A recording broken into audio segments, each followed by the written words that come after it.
Hey Sam, can you can you see me? Can you hear me?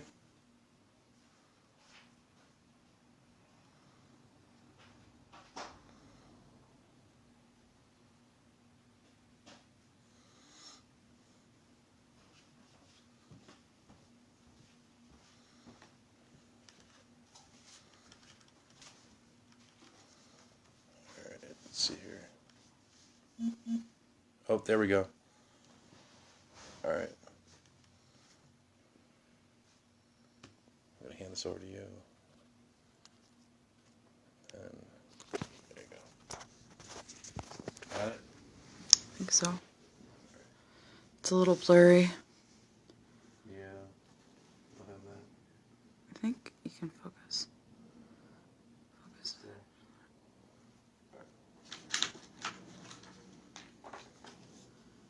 Hang on.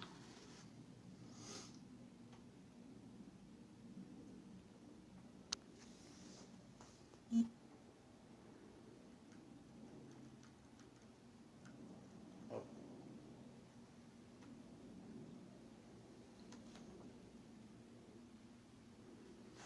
You already liked it. Hey Sam, can you can you hear me? Okay, Sam.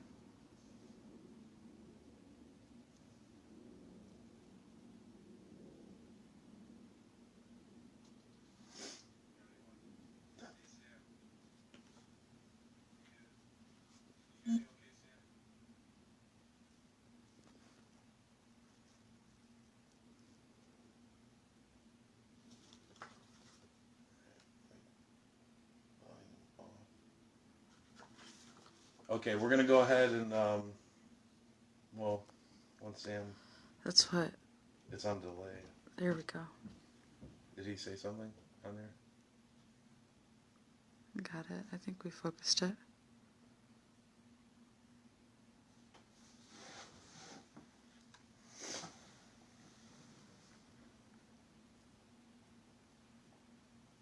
Is he saying anything?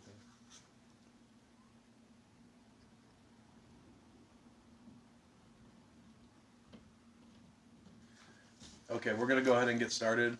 Um, my name's Chris Bowen, and I'm a Midwestern author and also a chef. Um, Sam's kind enough to let me do the reading series here, and I'm gonna read from uh, a chapbook collection I have out of Sunny Outside, and also from a novella I self-published. Both the links to these are on the Poets and Pajamas website, so on Facebook. So I'm just going to go ahead and get started here, and then I think people will just end up trickling in here and there. Um, so this one's called The Knocking. God is knocking at the door and asking to come in, she thinks, watching the television and the baby while he is away. And away isn't the nicest thing to say. Yesterday it was the neighbor knocking and begging forgiveness for asking her to please sweep the grass clippings from his driveway from when Bob had cut the grass earlier. This isn't the neighbor's home, she thought and knew, grabbing the broom just inside the kitchen arch, knowing that Bob was wrong, had always been wrong, in everything he tried to do right or to help them, her and Chelsea. Bob was away like an instant message alert, online but nowhere near talking, selling things statewide, out of state, and in general for the state, of things at her mother's house, and because of the birth of Chelsea, and the unexpected cost of things. But God is knocking at the door begging forgiveness for asking if she could spare a bill's payment here or there to donate to the local church and the welfare shelter they have.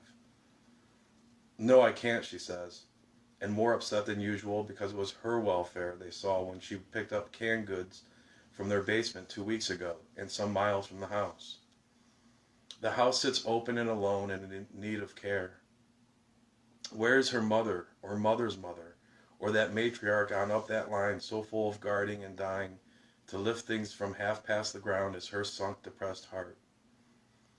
She thinks of God and how if he'd mowed the grass, the clippings would have been whisked into the wind to land where clippings are needed, but not necessarily the neighbor's driveway.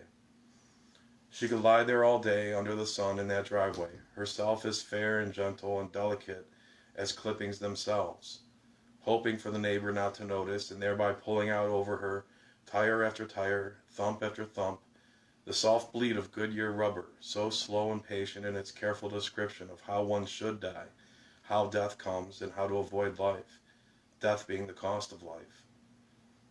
At this she eyes her daughter, and her daughter's eyes from the midday news sees the news of the future beating softly like hummingbird wings, eyelashes of Chelsea, beating but always ending open.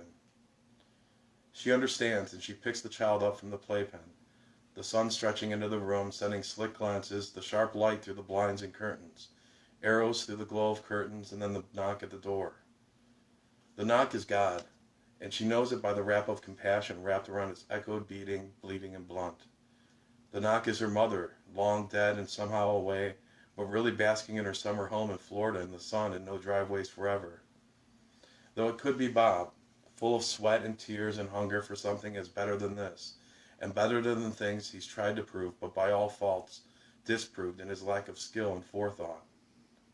She measures those feet on the burgundy carpet floor and thinks them to be 7 to infinity, and somehow there is meaning in the number 7, or the effort to conquer just 7 steps.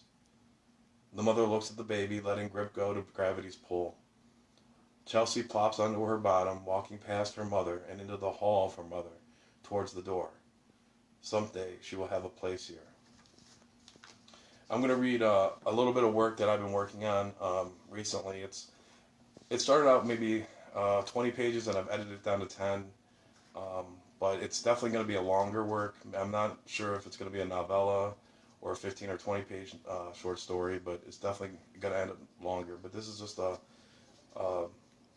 excerpt from that. So, his boy grew to speak, but rarely spoke, doing things with unusual purpose and ending sentences in please and thank you.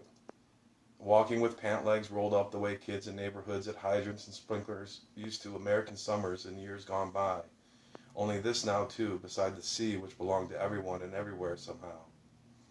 Say something about innocence here, something about the past. He came to the ocean like the father had at that time and age, so that it came to him, licking his toes where often he dug them into a wet sand far below the sun, stuttering into creation. Further and further, deeper and deeper, farther and farther, stuttering the whole time stuttering. And the man knew it was the boy from as far as the boat, with the wet wood and black jagged barnacles grown to the bottom of it, the boy floating at the top of that deep dark ocean where the man once was, yes, a boy himself. Barking to the shore 20 yards off and away about caution and scorn and undertows, things he never wished for the child. Say something about ignorance here, something to distract. This is the story of Nathan, birthed in water in a porcelain tub in a tiny house by the sea, who came from his mother's womb a peculiar way, the way the people of water the world over are, though most of us forget. What were you doing down there? You could have drowned. Your clothes are drenched. Your mother will have a fit. So the mother hangs the clothes on the line in the yard, saying she'd have to hang the boys now, too, that she could wring the boy's neck this way as she did the clothes. Place spring wildflowers wrapped in kite string in a mason jar of water over the kitchen sink, the jar stealing those things that once the ocean had. A breeze, a color, a sound. Fishing boots laying upside down on hooks by the base of the door, dripping onto the doormat with tiny explosions of dried salt like spider webs. They will be there tomorrow, the salt lines, and the house groans. The child beside you that once was inside you crosses legs with awkward new knottier fingers, stroking the piano key. Someone sits reading in an overstuffed chair next to the cold, burnt-out fireplace that looks like the husk of an overworked body. It's late afternoon or early evening, however you approach it, and there are stacks of the magazines in the house, in corners from years gone by, and on shelves that lay dripping and propped in places, some collecting dust. You too collect dust. Crabs are caught in tin traps by the sea at night with inedible parts of fish from the previous day. They are the largest old crabs, the only ones he will catch, then and for a long time, he mumbles, closing a chest freezer lid that holds the latch, mentioning this to you, something that sounds like love. So this next one's going to be another short flash fiction piece out of my chapbook from Sunny Outside. This one's called, it's real short. It's called Stepping Down Like Stepping on Water Lilies. The Monet print hung behind a half-crescent bald gray head, and he was in a suit. There were notes in front of him and notes inside of him about spending time fishing on Sundays and how to worship God in that way. Todd knew stepping down was like stepping on water lilies. He knew that water and life and the color green were like the Monet that hung behind his desk in the office, with chicken scratch notes laying in front of him on a plain yellow legal pad. The congregation will think I'm yellow, he thought. They will think I'm chicken. A rainbow trout flashes through his head, and how it leaps from the water snagged on a fishing wire was like the way stepping on water was something Jesus did, and that he, the minister, could do it just as well, if only because stepping down was like stepping on water lilies. I could have been a painter, he thinks. Could I have been anyone other than me? He thinks there is still time to be a painter, in Paris, or better, a fisherman on Sundays, or anyone in life so long as Jesus was the and the only mentor, and he writes this down. The Board of Trustees already knows. The district head has already been notified. Pastor Todd is retiring. He thinks of his first memory of church as a child and how misunderstood it was, through soul open eyes soaking in everything but really wanting to catch fish in the back pond or step on water lilies like a frog. How love is so misunderstood sometimes, and how like the curiosity of the child it is beyond containing and always seeking. Seek peace, the Monet whispers to him. Remembering college art history class, he sighs, scribbling more and making a map on yellow lined paper of circled words and arrows. The treasure is to be found someday, any day, like this Sunday, when he preaches it to his flock and they see the tired old man he is. Stepping down is like stepping on water lilies, he thinks aloud, alone in his office, the dusk setting but just a desk light on. And finally, he writes this. So this is going to be my my last piece. I really appreciate Sam Slaughter and Sundress and everyone that's watching out there. This is a great experience. It's definitely different from the usual readings I'm used to. So, and I want to thank my friend Crystal Sierra. She's helping me with this tonight. So, this is just a little portion from the novella that I self-published. The name of the book is called When I Return to You, I Will Be Unfed. Gary jumps up and down as we cross paths the first time down the hall, clasping his hands together in exasperation and reaching his right one out to shake mine. I reach out, but he vigorously shakes it. He's excited to meet me. I say hello and give him my name. He smiles, nodding his thin head, occasionally looking out of the corner of his eye as if something were there, but there isn't. There are people here in the halls, too. There's a woman who reminds me of Patti Smith with dark, scraggly hair and a man a few years older than me who works construction. Another ethnic woman with a family of 5 or 6 who cries a lot, but we all wear pajamas. I call Rob on the phone outside my room. They don't trust us with phones in our rooms. They don't trust us with razors either. They trust us with footprints. Trying to get through, there's a girl my age breaking down on the other one down the same side of hall. She's slumped against the wall, her back to it, on the floor crying into the receiver. Her hands to her face, I ask Rob if he is still there. He says yes. I say, I will be okay. He says yes. I ask him to look after Krista, and he says yes. I never see the girl from the phone down the hall again. Patty and I play pool with a young Jewish kid who does yoga stretches in the hall, and I'm reminded of my blanket. Why are you here? She asks. I think it's because I'm kind of sad, or at least staying here makes me feel like that. You must be really sad to be here then, she replies. What have you been diagnosed with? I hesitate. I'm not diagnosed with anything, just trying to get out of here like the rest of us. I don't have an illness, just trying to leave, you know? She laughs at this and we finish the pool game. She says they will keep me here as long as the man thinks they should, and it makes her mad as hell. It's the first thing I ask the doctor when he visits that afternoon, if he's the man. Not quite getting it, but sure. Actually, I'm starting to think that you're the man, Jim. We're going to start some new activities for you this week. Group occupational activities and meeting with the team. Okay, I say. it's best not to ask questions from the man. Okay, everyone. So that's my work for you tonight. Again, I really appreciate everyone watching and everyone from Sundress, Sam Slaughter, Crystal Sierra, who's filming me right now. I believe we go into a Q&A section now, or let's see here. We can see questions on here.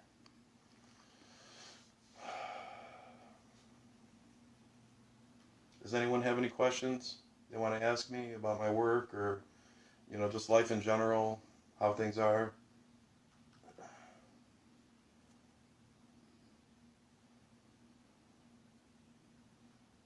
Let's see here. Is there anything coming up on there?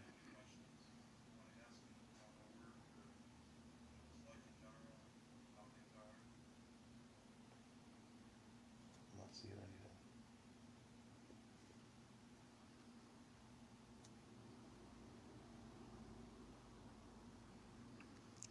Can you talk about your writing process for for story? Usually it comes in small bursts of inspiration, I guess. I'm not a very what's the word? Oops. I'm not a very disciplined writer. I wish I could say I was, but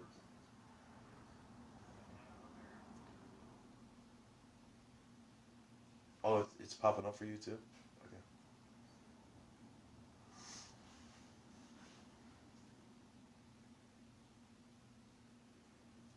All right. Does that make sense to you, Sam?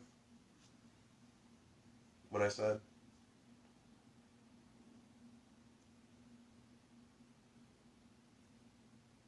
All right. Let's see here. Any other questions? I work as a chef, as far as like earning a living and stuff like that. I went to culinary school here in Cleveland. I'm in Cleveland this weekend, spending time with friends and family, but I moved to Pennsylvania last August, so trying to call that place home right now.